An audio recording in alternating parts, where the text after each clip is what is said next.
Diolch yn fawr iawn.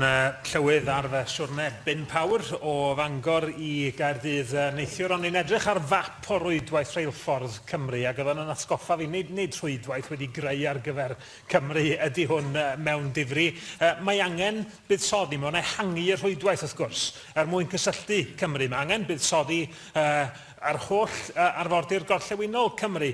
Ond mae buddsoddi mewn ehangu rheilffordd yn costio llawer o arian wrth gwrs, mae angen meddwl yn ofalus am y buddsoddiadau hynny. Ond mae yna un buddsoddiad y gallwn ni wneud ar unwaith, un cymharol fach mwyn ehangu y rhwydwaith. A hynny ydy i ail-agor y rheilffordd sy'n yn barod rhwng Geirwen ac Amlwch yng Ngogledd Ynys Môn. A di'r prif wneud o'n gytuno efo fi, y dylid symud ymlaen efo hynny ar fyrder rwan, yn enwedig o ystyried yr amgylchiadau economaidd anodd sy'n wynebu'r rhan yna o Ynys Môn.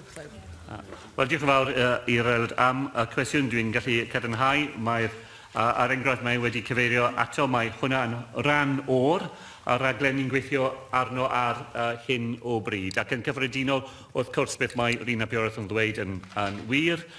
Dydy y system sydd da ni a hyn o bryd ddim un ni wedi difeithio am yr anghenion sydd da ni yng Nghymru. Ond, nawr, gyda rai o cyfrifoldebau sydd yn y dwylo ni, ni'n gallu gwneud fwy i paratoi am yr anghenion y dyfodol.